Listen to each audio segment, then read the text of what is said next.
Hey everybody, this goes out to all the CEOs and hacks and turnkeys and officers, whatever you choose to call yourself. Today's topic is going to be about burnout and mental health.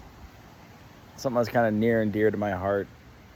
17 years doing this, it's easy to get burnt out. It's easy to hate going to work. It's easy to get frustrated and feel like you're not making a difference and everything you do is just pointless and stupid, and makes you question, why do you even keep in that job and why do you stay there? And full disclosure, when I started in corrections, I didn't start to stay in corrections. 17 years ago, it was, you know what? That's a stepping stone to something better, something different. Marshal service, highway patrol, police departments, give me a little base in some kind of law enforcement field that I can have without having to go to school for it, and then transition to something better.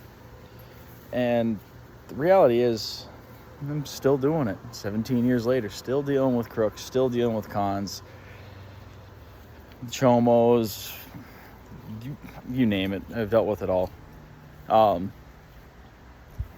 And I've hit that burnout stage more than once. Kind of comes in waves. You know, you're going, days are going good, you're looking forward to going to work, you like who you're working with, and then one day you get bummed out. Could be, I didn't get onto that special team. You know, your institution's got like a emergency response team or evidence recovery team or special operations response team, whatever your special teams may be. You kind of get bummed, I didn't get on that for some stupid reason. Or they turned around and they said that, you're just not a good fit for the team. Or it could be a job you applied for that you felt you deserved to have. I didn't get that job. Well, screw this place. I'm done with it. And you kind of have to push past that and realize that sometimes those things happen. It just may not be meant to be. And I've lost count of the number of times I've applied for a job, and one case, a promotion at work, it took me 7-8 times to get that promotion finally. And that was a promotion I needed to be able to keep moving up, and give me opportunities. It took me close to 8 years to get it. There's nothing wrong with that. Sometimes it happens. You just keep trying if you want it. But ways to fight that kind of stuff, you got to find yourself hobbies. You got to find things outside of work. You got to find things more important than work. For me personally, I have my dog. I have my family. I have hobbies that I like to do. Fishing. This now is turning into a hobby. I was looking forward to this morning when I woke up and was like, hey, yeah, I'm going to turn around and make another video about this topic. Or, I do reloading. I do, projects around the house. That's one of the key things, to find ways to, fight burnout. And, the other things you got to do is, in line with burnout is the dealing with the BS every single day. And you got to get a sense of humor to deal with what we deal with. I remember the pranks I've pulled on coworkers. A great one that those of you in working corrections will get. One night we're feeding trays in our mental health locked unit, and it was spaghetti for dinner that night. And me and my buddy, him and I started together. We're working, we're passing trays out, we're going back to the office, we're shooting the breeze, waiting for the inmates to finish eating. And when we're done, we turn around and we go to pick the trays up. Well, we'd each grabbed a tray for ourselves.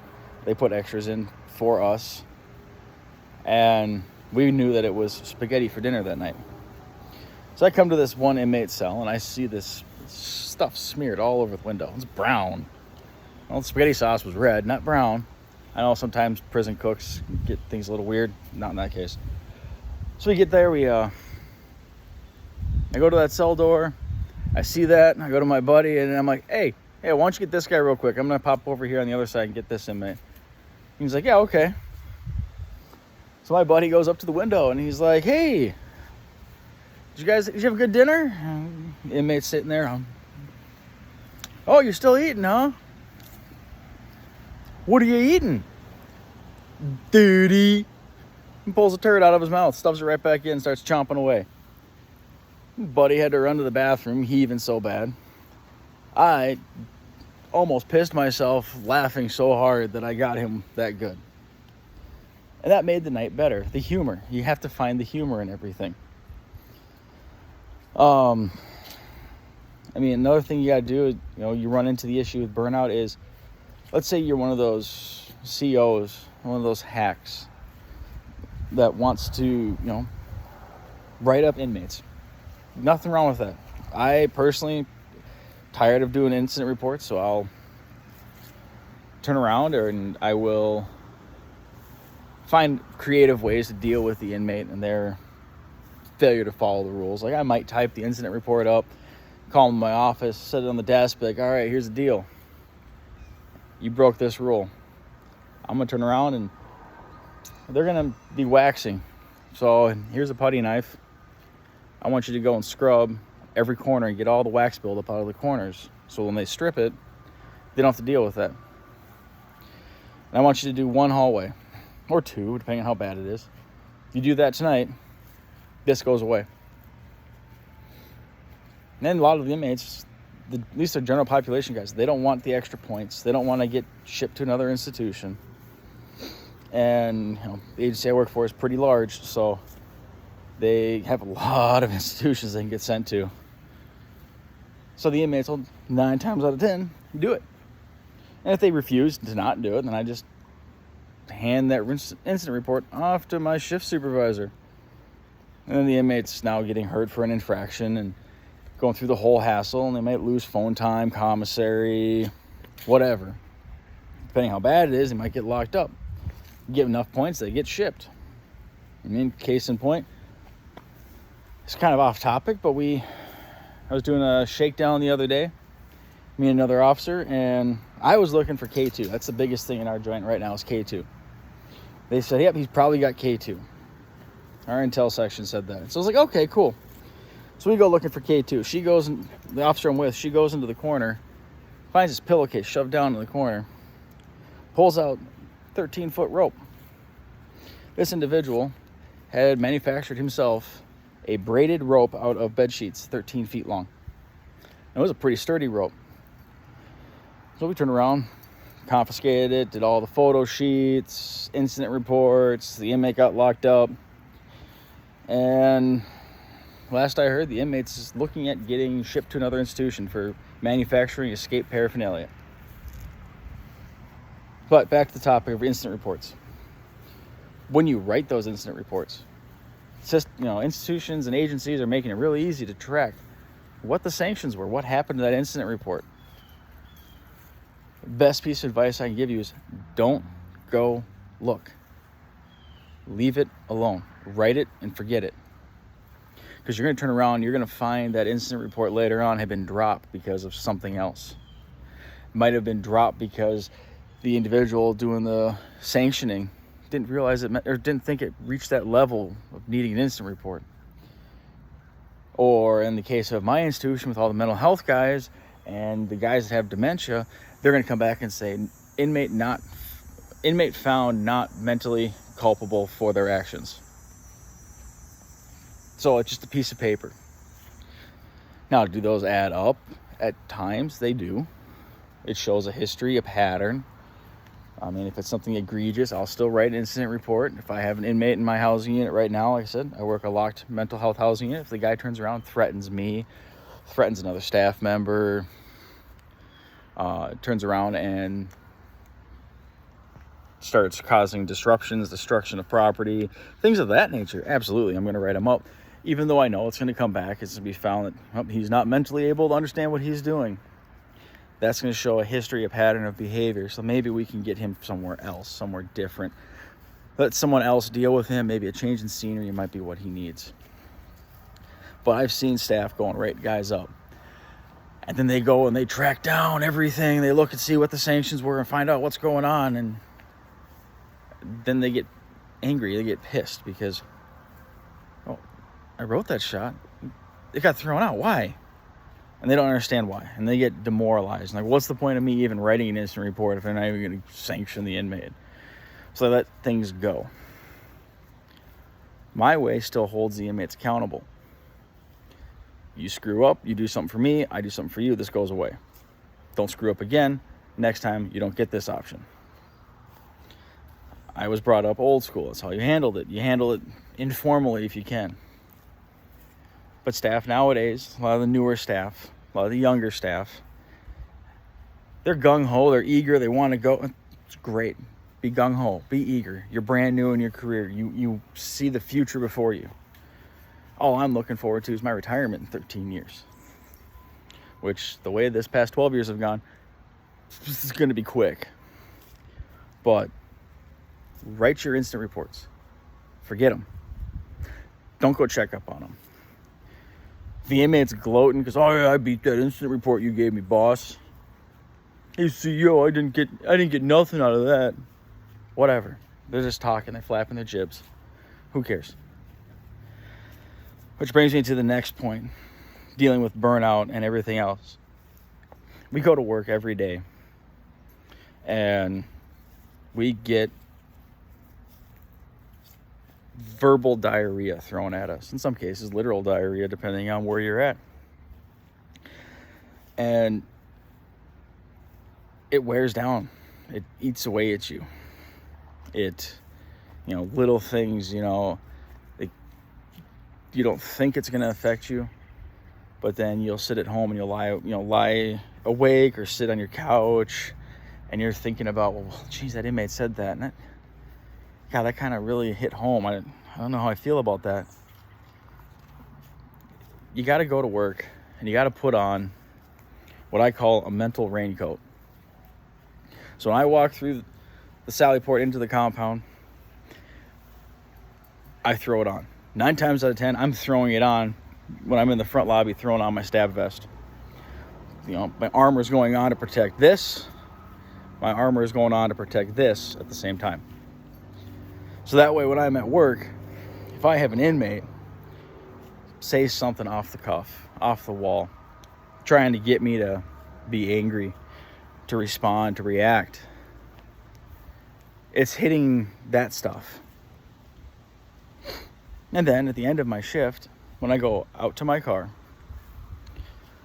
take off my armor, take off the raincoat, all that stuff stays at work, stays in the parking lot. I take funny things home. I take things that are, interesting. Comments that were made were interesting. But I take nothing that any inmate or coworker says to heart. And I had to add coworkers to that because where I'm at, my coworkers are sometimes worse than the inmates. They say things just to be jerks because they're having a bad day, so they're going to say something to you. And if you have people like that in your place, kill them with kindness. I recently lost a coworker to a freak accident.